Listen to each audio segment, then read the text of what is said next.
Captain Jake Morrison sat in his command chair and watched the stars through the main screen. The USS Horizon was a good ship. It was not the biggest or fastest ship in the Earth fleet, but it was reliable. Jake had been captain for 3 years now, and he knew every sound the ship made. "Captain, we are ready for the next jump," said Kevin Thompson from the navigation station. Kevin was young but smart. He had joined the crew 6 months ago and was still learning the ropes. "Good work, Kevin. Take us to the Kepler system." "Nice and easy," Jake replied. He turned to his chief engineer. "Lisa, how are the engines looking?" Lisa Martinez wiped her hands on a dirty cloth. She had grease on her uniform, which meant she had been working hard in the engine room. "Everything looks good, Captain. The new fusion reactor is running smooth as silk." Jake nodded. Lisa was the best engineer he had ever worked with. She could fix anything with spare parts and determination. The crew often joked that she could make a starship run on coffee and willpower. "Amy, any messages from Earth Command?" Jake asked the communications officer. Amy Collins shook her head. Her blonde hair was tied back in a neat ponytail, and she wore her headset like a crown. "Nothing important, sir. Just the usual supply reports and weather updates from home." The Horizon was on a simple mission. They were supposed to map 3 star systems in the outer rim. It was routine work, but Jake liked it. No fighting, no politics, just honest exploration. Earth was still new to space travel compared to some of the alien races they had met. Humans had only been flying between stars for 50 years. "Beginning jump sequence," Kevin announced. His fingers moved across the control panel like a pianist playing a song. "Jump in 10 seconds. Jake felt the familiar tingle in his stomach as the ship prepared to fold space. Hyperspace jumps always made him a little nervous, even after all these years. One small mistake could send him anywhere in the galaxy. 5 seconds, Kevin said. 3, 2, 1, jump. The stars on the main screen stretched into long white lines. Then everything went quiet for a moment. This was the part Jake hated most. In hyperspace, there was nothing to see except swirling colors that hurt your eyes. If you looked too long. "Jump complete in 30 seconds, Kevin reported. But something was wrong. Jake could hear it in the engines. They were making a sound like a cat with a sore throat. Lisa heard it too, and was already running toward the engine room. "Kevin, shut down the jump," Jake ordered. "I am trying, sir, but the computer is not responding," Kevin said. His voice was tight with worry. The ship shook like a dog trying to get dry. Lights flickered on and off. Amy grabbed her console to keep from falling out of her chair. Jake felt his coffee mug slide across the armrest and crash to the floor. "Emergency shutdown." Lisa's voice came over the intercom from the engine room. The navigation computer just fried itself. The ship dropped out of hyperspace with a bang that Jake felt in his bones. The main screen showed stars again, but they were not the right stars. These stars were different colors, and there were too many of them. A bright blue sun hung in the distance like a giant eye. "Where are we?" Jake asked. Kevin was typing fast on his keyboard, but he looked confused. "I do not know, Captain. None of these star patterns match our charts. We are definitely not in the Kepler system." Amy was scanning all the radio frequencies. "I am picking up some strange signals, sir. They are not human, but they are definitely artificial." Jake felt a cold finger run down his spine. "What kind of signals?" "Communications traffic, I think. But the language is nothing I have ever heard before." "Wait, there is something else." Amy's face went pale. "Captain, I am reading multiple large objects moving toward our position." "Ships?" Jake asked. "Big ships, sir. Really big ships." Lisa's voice came over the intercom again. "Captain, I need at least 6 hours to fix the navigation." "Computer, we are stuck here until then." Jake looked at the main screen. In the distance, he could see tiny points of light moving against the stars. They were getting bigger, which meant they were getting closer. Fast. How big are we talking, Amy? Amy checked her instruments twice before answering. The largest one is about 5 miles long, sir. Jake whistled softly. The biggest human ship was maybe half a mile long.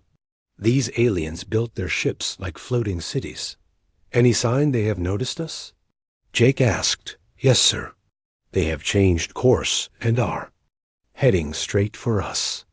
Jake thought fast. First contact with a new alien race was supposed to be handled by diplomats and scientists, not a simple survey ship. But here they were, and the aliens were coming whether he was ready or not. Amy, start broadcasting our standard first contact. Message on all frequencies. Kevin, can you get us moving? Engines are working fine, Captain. It is just the navigation computer that is broken. Good enough. Lisa, I need everything you can give me. If these aliens are not friendly, we might need to run. You got it, Captain, Lisa replied. Jake watched the alien ships grow larger on the screen.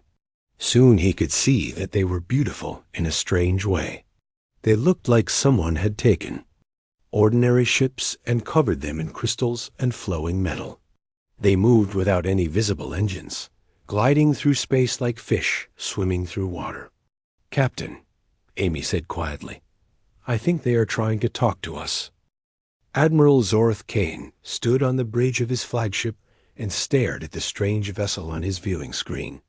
In his 300 years of service to the Galactic Empire, he had never seen anything quite like it. The alien ship looked crude and primitive, like someone had welded metal plates together without any sense of style. Analysis complete, Admiral, reported his science officer, a tall being with blue skin and 4 arms. The vessel appears to be constructed from simple steel alloys. No exotic matter signatures detected. Primitive fusion power source. Zorth shook his head in disbelief. Fusion power? What kind of backward species still uses fusion reactors? They, bridge crew of the Eternal Dominion, chuckled softly. They were the elite of the Empire, serving aboard the most advanced warship ever built. Their ship was powered by controlled black holes and protected by shields that could stop the explosion of a star. The idea that anyone still used something as simple as fusion power was amusing. Sir, the alien vessel is transmitting something, said the communications officer. Put it on the main speaker, Zorthi ordered. A voice filled the bridge, speaking in a language none of them understood. It sounded rough and simple compared to the flowing songs of imperial speech. Translation ready, Admiral, the computer announced in its perfect voice. The message says, Greetings, unknown vessels. This is Captain Jake Morrison of the Earthship USS Horizon. We come in peace and wish to establish friendly contact. Zorth laughed, a sound like breaking glass. Earth? Never heard of it. Probably some little world that just discovered spaceflight. He turned to his weapons officer. Order them to surrender immediately. We will take them back to the capital for questioning. On the horizon, Amy Collins was doing her best to translate the response that came from the massive alien ship. The computer was having trouble with the language, but it managed to get the basic meaning across. Captain, they are ordering us to surrender, Amy reported. They want to take us somewhere called the capital for questioning. Jake frowned. This was not going well. Ask them if we can discuss terms. Tell them we are peaceful explorers and mean no harm. Amy sent the message, but the response came back even more demanding than before. They say we have no choice, sir. Surrender now or be destroyed. Jake looked around his bridge. His crew was scared, but trying not to show it. Kevin was gripping his console so hard his knuckles were white. Lisa had come up from the engine room and was standing near the main screen with a wrench in her hand, as if she wanted to hit something with it. What are our options? Jake asked. Not many, Lisa admitted. Our weapons are not designed for ship-to-ship combat. We have some mining charges and a few small missiles for clearing asteroids, but nothing that could hurt a ship that size. Amy's console started beeping frantically. Captain, they are locking weapons on us.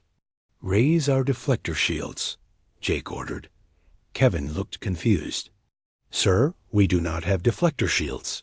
We have hull plating, and that is about it. Jake felt his heart sink. Earthships were built for exploration, not war.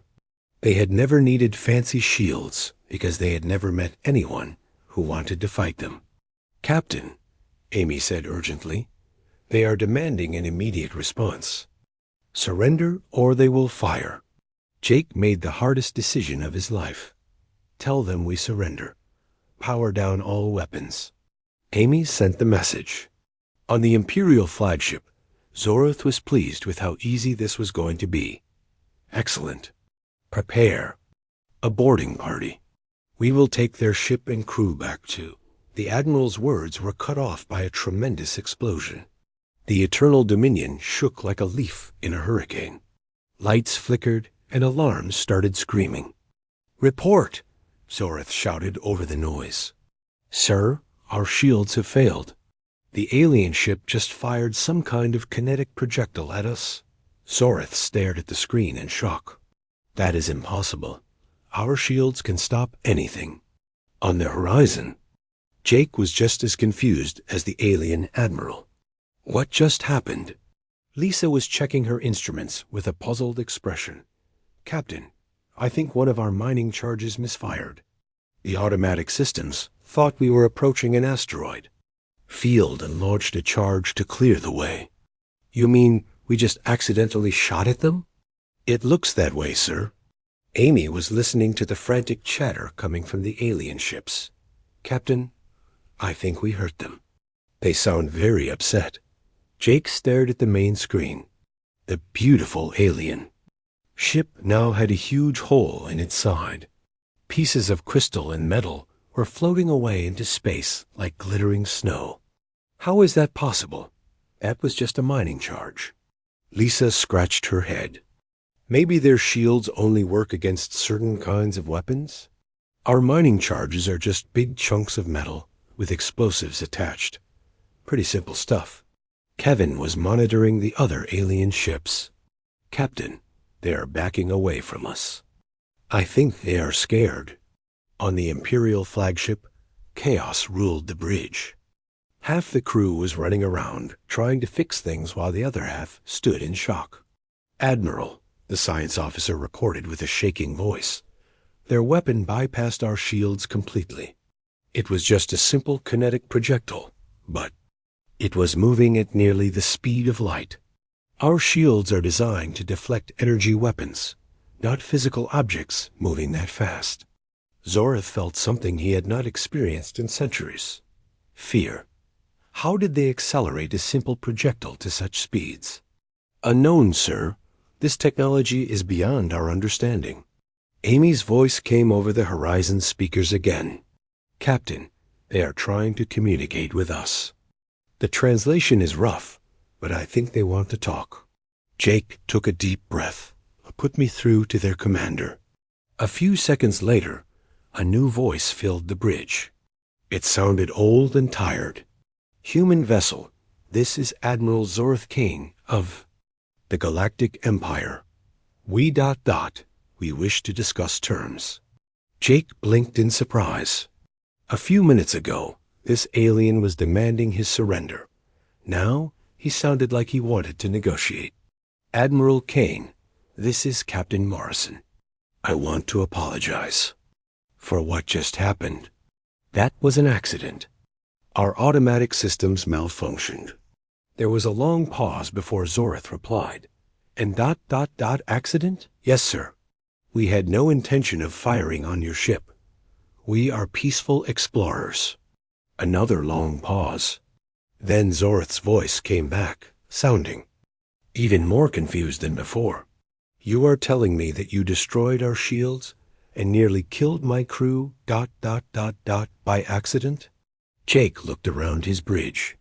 His crew was staring at him with expressions that mixed pride and terror. They had just defeated the most advanced ship in the galaxy with a mining tool. That is correct, Admiral. And again, we sincerely apologize. News of the Horizon's victory spread through the Galactic Empire faster than light itself. On the capital world of Imperius Prime, Emperor Valdus the Eternal paced back and forth in his throne room like a caged animal. He had ruled the galaxy for 3 centuries, and in all that time, no one had ever defeated an Imperial warship. "Explain to me again how this happened," the Emperor said to his assembled council. His voice was calm, but everyone in the room could feel the anger underneath. General Marcus Stone, the head of Imperial Intelligence, cleared his throat nervously. "Your Majesty, according to Admiral Kane's report, the humans used some kind of advanced kinetic weapon that our shields could not stop. The projectile was moving at nearly light speed." "Humans," the Emperor repeated slowly. "I have never heard of this species." "Neither have we, Your Majesty. They claim to be from a world called Earth, but no such planet exists in our star charts."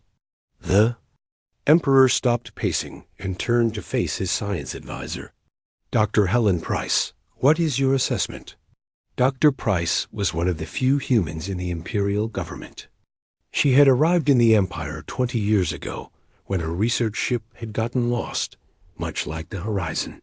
Unlike Captain Morrison, she had chosen to stay and work for the Empire.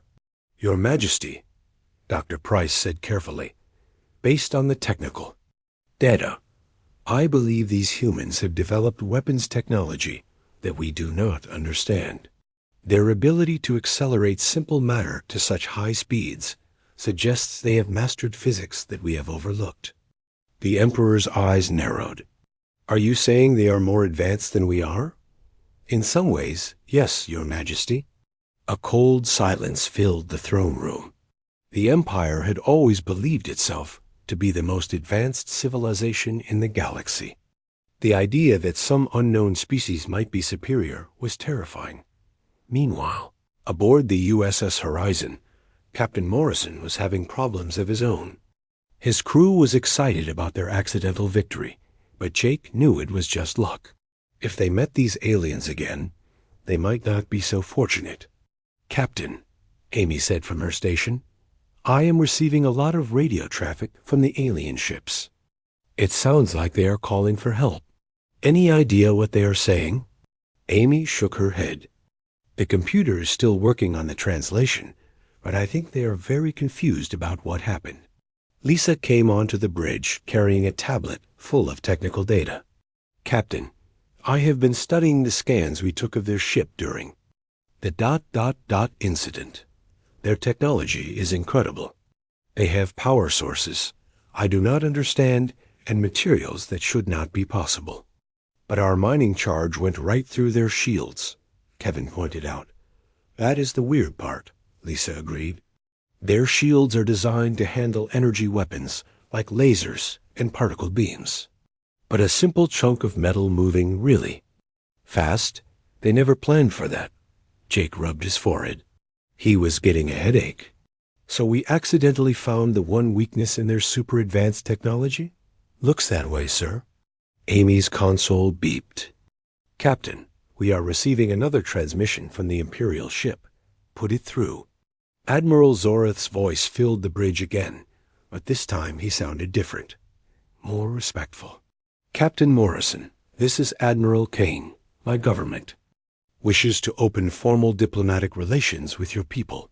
Would you be willing to meet with our representatives?" Jake looked around at his crew. They all seemed as surprised as he was. "Admiral, we would be honored to meet with your representatives. However, I should tell you that I am just a survey ship captain. I do not have the authority to speak for all of humanity." "We understand, Captain. But perhaps you could share some information about your technology. We are very interested in your kinetic acceleration methods." Lisa raised an eyebrow. Jake could see her trying not to laugh. "Admiral, I am not sure you would find our technology very interesting. We use fairly simple systems. Captain Morrison. Zorith said seriously. Any technology that can defeat Imperial shields is far from simple. We would consider it a great honor if you would share your knowledge with us. Jake looked at Lisa, who was now grinning like a kid on Christmas morning. Well, Admiral, I suppose we could show you how our mining equipment works. 3 hours later, a small shuttle from the Imperial fleet docked with the Horizon. Admiral Zorith came aboard with 2 of his officers and Dr. Price, who served as a translator since she could speak both languages. Jake met them in the cargo bay, which Lisa had, converted into a temporary meeting room. The Imperial officers looked around with expressions of polite confusion. To them, the human ship looked primitive and rough. "Welcome aboard the Horizon," Jake said. "This is my chief engineer, Lisa Martinez." Lisa stepped forward and shook hands. With the aliens, which seemed to surprise them, Dr. Price explained that humans often touched hands as a greeting. "Admiral Kane," Lisa said, "Captain Morrison tells me you are interested in our mining equipment." "Very much so," Zorith replied. "We are particularly interested in how you accelerate your projectiles to such high speeds." Lisa led them to a workbench where she had disassembled one of the mining charges. "Well, it is pretty simple, really. We use a magnetic rail system to launch chunks of dense metal. The metal gets accelerated down a long tube using electromagnets." Zorith stared at the simple device. "That is ... that is all?" "Pretty much. We add some explosive charges to break up asteroids, but the railgun does most of the work." Dr. Price translated for the other Imperial officers, who began talking excitedly among themselves. "Captain Morrison," Zorith said slowly, "do all human ships carry these weapons?" "They are not weapons," Jake explained. "They are tools for mining. Operations. But I suppose most of our ships have something similar." The Imperial officers looked at each other with growing alarm. "And how many ships does humanity have?" Zorith asked. Kevin, who had been quietly listening, spoke up. "About 3,000, sir. Most of them are cargo ships and colony vessels, but they all have basic mining equipment." The color drained from Zorith's face. In his mind, he was imagining 3,000 ships, each armed with weapons that could destroy Imperial vessels. "Admiral," Dr. Price said quietly in the Imperial language, "I think there has been a misunderstanding." But Zorith was not listening. He was thinking about how to report this to the Emperor. Humanity had just revealed that they had a fleet of 3,000 warships, each armed with shield-penetrating superweapons. "Captain Morrison," Zorith said formally, "on behalf of the Galactic Empire, I would like to invite you to visit our capital world. The Emperor himself wishes to meet with you." Jake felt his stomach drop. Meeting with alien emperors was definitely above his pay grade. "Admiral, I am honored by the invitation, but as I said, I am just a survey ship captain." "Nevertheless," Zorith insisted, "the Emperor has specifically requested your presence. He wishes to discuss a formal alliance between our peoples." Amy, who had been monitoring communications, suddenly spoke up. "Captain, I am detecting a massive fleet approaching our position. At least 50 ships." Zorith nodded grimly. "Those are reinforcements I called for before I understood the situation. Do not worry, Captain. They are here to escort you safely to the capital." Jake looked out the viewport at the approaching fleet. Each ship was larger than anything humanity had ever built, and they were all here because the Empire thought humans were some kind of super warrior race. He had a feeling this misunderstanding was about to get much bigger. Admiral Rick Stone stood in the war room of the Imperial Command Center and watched 50 of the Empire's finest warships prepare for battle. He was the only human in the room, and right now he wished he was anywhere else in the galaxy. Rick had arrived in Imperial space 15 years ago when his research vessel got lost during a hyperspace experiment. Unlike Captain Morrison, Rick had decided to stay and build a new life. He had worked his way up through the Imperial Navy and earned respect for his tactical skills. But today, his human heritage made him the most important person in the room. Admiral Stone, said Fleet Commander Alexis Kane, Zorith's sister, and the most decorated military officer in the Empire. You have studied human warfare. What can you tell us about their capabilities? Rick looked at the holographic display showing the human ship. It looked exactly like the vessels he remembered from Earth. Functional, simple, and completely unremarkable. Commander Kane, I think there might be some confusion here. When I left Earth, humans were not a military threat to anyone. Our ships were designed for exploration and trade, not warfare. But they destroyed Admiral Zorith's flagship with a single shot, protested General David Clark, the Empire's top strategic planner. According to the reports, it was an accident, Rick said carefully. A mining tool that misfired. The room erupted in skeptical murmurs. Commander Kane raised her hand for silence. Admiral Stone, are you suggesting that humans destroyed our most advanced warship by accident? Rick nodded. It is possible. Human mining equipment uses kinetic projectiles. If one of those hit an Imperial ship, our shields can stop anything. General Clark interrupted. Energy weapons, yes, Rick agreed. But Imperial shields are not designed to stop fast-moving physical objects. We never needed that kind of protection, because no one in the Empire uses kinetic weapons anymore. Commander Kane studied the tactical display. So you are saying that human technology is accidentally effective against our defenses? That is exactly what I am saying.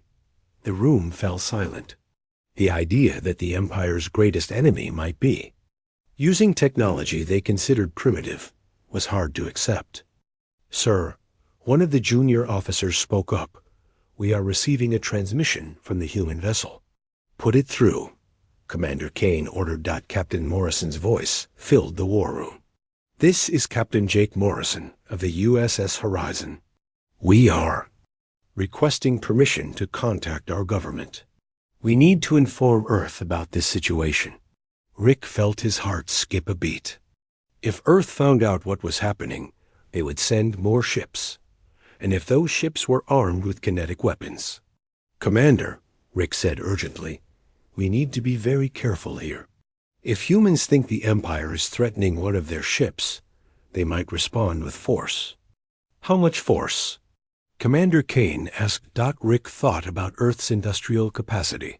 They have thousands of ships. If they decide we are enemies, ... He did not need to finish the sentence. Everyone in the room understood. Admiral Stone, Commander. Kane said slowly, I am putting you in charge of this operation. You understand humans better than anyone else here. Rick felt the weight of responsibility settle on his shoulders. One wrong move could start a war that would destroy the Empire. Meanwhile, aboard the Horizon, Jake was having similar worries. Amy had managed to establish a communication link with Earth, but the news was not good. Captain, Amy reported, I spoke with Admiral Susan Clark at Fleet Command. She is sending reinforcements. How many ships? Jake asked, though he was afraid of the answer. 50 ships, sir. The entire Third Fleet is on its way. Lisa looked up from her engineering console. Captain, that might not be a good idea. These Imperial ships are really advanced, if there is a fight. I know, Jake said grimly. Amy, send another message to Admiral Clark. Tell her to be very careful. These aliens have technology we do not understand. Amy nodded and began composing the message. But Jake knew it was probably too late. Admiral Clark was a good officer, but she was also very protective of her people. If she thought the Empire was threatening a human ship, she would come ready. For a fight, 4 hours later, the human Third Fleet dropped out of hyperspace in a display of light and energy that lit up sensors across the Imperial formation. Admiral Susan Clark's flagship, the USS Liberty, was an impressive sight, a massive vessel bristling with communication arrays and sensor equipment. Admiral Stone watched the human ships on his display screen and felt a chill run down his spine. He recognized the design. These were Earth's newest exploration vessels, but they had been modified. He could see the telltale signs of additional weapon mounts and armor plating. "Sir," reported the tactical officer, "the human fleet is maintaining a defensive formation around their survey ship." "Any signs of hostile intent?" Rick asked. "No, sir. They are not targeting us, but their weapons are powered and ready." Rick opened a communication channel. "Human fleet, this is Admiral Rick Stone of the Imperial Navy. I am a human serving with the Empire. Please respond." The response came quickly. "Admiral Stone, this is Admiral Susan Clark, commanding the 3rd Fleet. We are here to escort Captain Morrison safely back to human space." Rick felt a moment of relief. At least the humans were not planning to attack immediately. "Admiral Clark, I assure you that Captain Morrison and his crew are safe. We have been treating them as honored guests." "That is good to hear, Admiral. However, we will be taking them home now." Rick looked at Commander Kane, who was listening to the conversation with growing alarm. "Admiral Clark," Rick said carefully, "the Empire would like to establish formal diplomatic relations with humanity. Perhaps we could arrange a peaceful meeting?" There was a long pause before Admiral Clark responded. "Admiral Stone, are you really?" "Human. Yes, ma'am. I arrived here 15 years ago and decided to stay." "I see. Well, Admiral, we would be happy to discuss diplomacy. But first, we want our people back." Commander Kane motioned for Rick to cut the communication. "Admiral Stone, we cannot let them leave. If humanity discovers the location of our capital worlds—" "Commander," Rick said quietly, "if we try to stop them, they will fight. And if they fight—" He gestured to the display screen, where the human ships were moving into a more aggressive formation. "Sir," the tactical officer reported, "we are detecting some kind of projectile weapons on the human ships, similar to what destroyed Admiral Zorith's vessel." Commander Kane stared at the screen. "How many weapons?"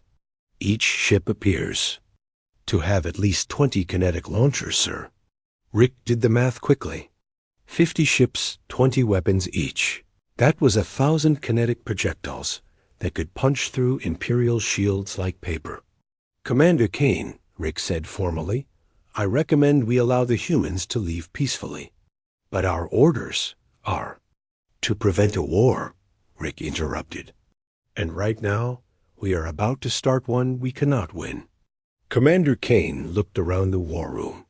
Her officers were staring at the tactical display with expressions of growing fear.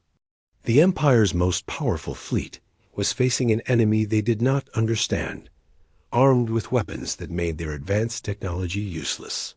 "Open a channel to Admiral Clark," she said finally.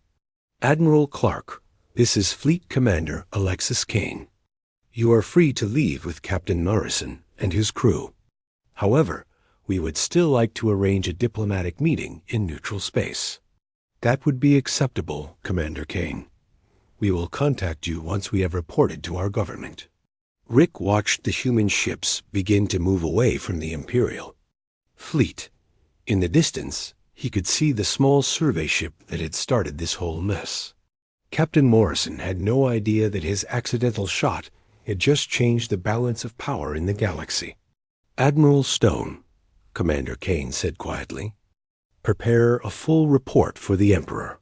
He needs to know that humanity is not our enemy." "Yes, ma'am," Rick replied.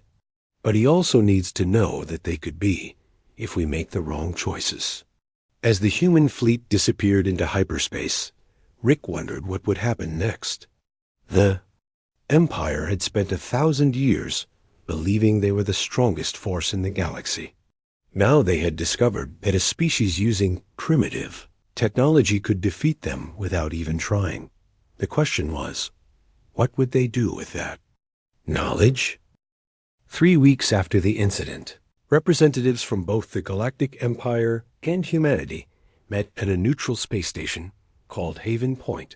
The station was old and simple, built by a peaceful alien race that specialized in helping different species talk to each other.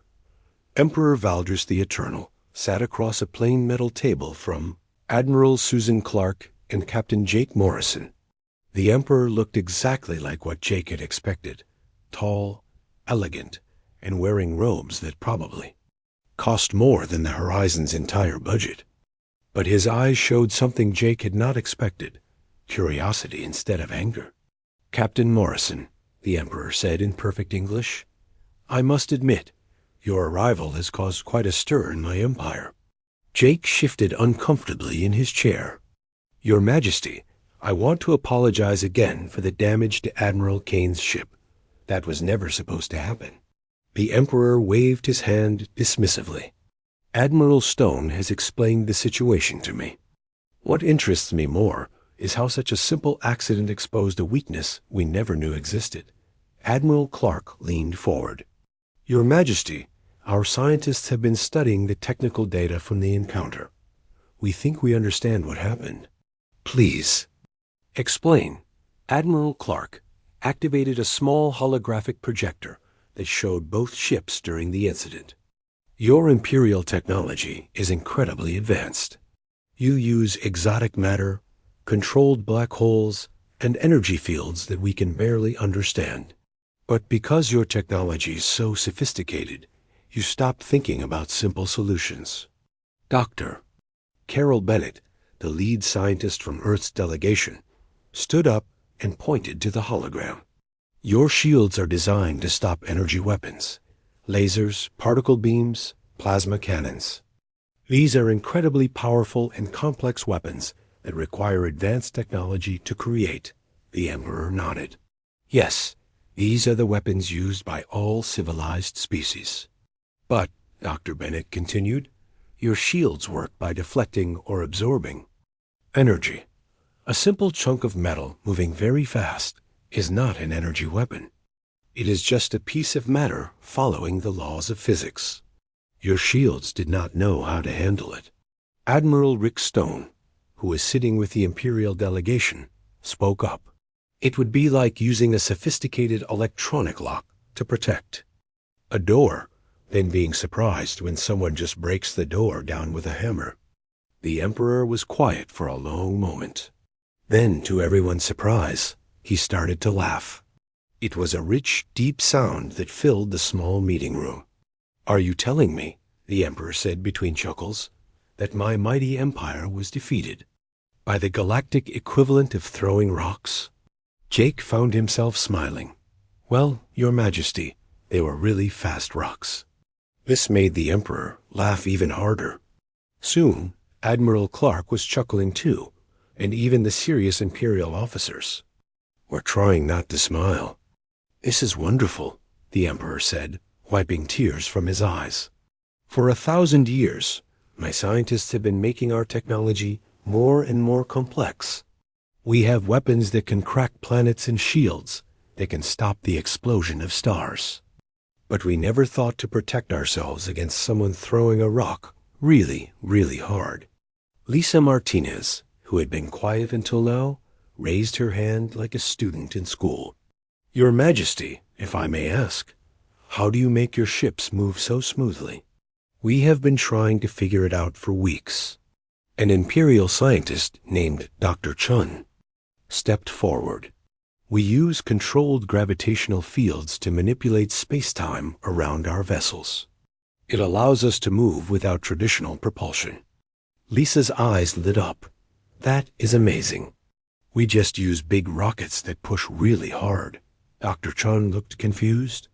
"But rockets are so inefficient." "Maybe," Lisa agreed, "but they are simple and reliable.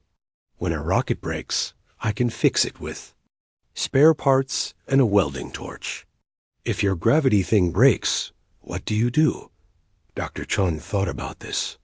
"We call for a specialist team and return to a major shipyard for repairs." "See?" Lisa said cheerfully. Sometimes simple is better. The Emperor looked around the table at both delegations. I believe we have much to learn from each other. Your people think in ways that we have forgotten, and we have technologies that could benefit your civilization. Admiral Clark nodded. We would be very interested in establishing trade relations, Your Majesty. Our people could learn a lot from your medical technology and faster-than-light communications. And my people, the Emperor replied, could learn to think more simply. Perhaps we have become too clever for our own good. Jake cleared his throat. Your Majesty, there is one thing I have been wondering about. When we first met Admiral Kane, he seemed very authoritative, but you seem much more reasonable. The Emperor smiled. Admiral Kane is a good officer, but he has spent his entire career dealing with species that respect only strength. When he encountered your ship, he did what he always does. He tried to intimidate you into surrendering. But it backfired spectacularly, Admiral Stone added with a grin. Indeed it did, the Emperor agreed, which taught us an important lesson about making assumptions. Amy Collins, who had been taking notes throughout the meeting, looked up from her tablet. Your Majesty, I have been analyzing the communication patterns between our species. I think part of the problem was that we were trying to be polite, and you were trying to be authoritative, and neither side understood what the other was doing. The Emperor nodded thoughtfully. Miscommunication can be more dangerous than any weapon. Speaking of weapons, Admiral Clark said, we should probably discuss the fact that both our fleets are designed very differently. The Emperor's expression became more serious. Yes, this is important. My military advisors are quite concerned about the effectiveness of human kinetic weapons against our defenses. And our people are impressed by your energy shields and advanced armor, Admiral Clark replied. But I think we can turn this into an opportunity instead of a threat. How so? Admiral Clark smiled. Your Majesty, what if we shared defensive technologies? You could help us develop better shields, and we could help you defend against kinetic weapons. The Emperor's eyes lit up. A mutual defense agreement? That is surprisingly practical. Rick Stone leaned back in his chair and grinned. Your Majesty, I think you are going to like working with humans. They have a talent for finding practical solutions to complicated problems. As the meeting continued, both sides began to relax and enjoy themselves. They discovered that despite their very different technologies and cultures, both humans and Imperials valued exploration, learning, and protecting their people. By the end of the day, they had agreed to establish formal diplomatic relations, share certain technologies, and most importantly, set up a communication system to prevent future misunderstandings. Captain Morrison, the Emperor said as the meeting concluded, I have a question for you. Yes, Your Majesty? When you first encountered our ships, were you afraid? Jake thought about it for a moment. Honestly, yes, I was terrified. Your ships are huge and beautiful, and obviously much more advanced than ours. And yet you apologized for damaging our vessel instead of claiming victory. Jake shrugged. It was an accident. It seemed like the right thing to do. The Emperor stood up and extended his hand in the human fashion. Captain Morrison, I believe this accident was the best thing that could have happened to both our civilizations. Jake shook the Emperor's hand and smiled. Your Majesty, I think you might be right. As both delegations prepared to return to their respective homes, they were already making plans for future cooperation. The Empire would help humanity explore distant galaxies, while humans would help the Empire remember that sometimes the best solutions are the simplest ones. And somewhere in the archives of both civilizations, the story of the USS Horizon's accidental victory would be remembered as the day two very different peoples learned to laugh together at the absurdity of the universe. Years later, Jake Morrison would tell his grandchildren about the time he accidentally started a diplomatic revolution. with a mining tool.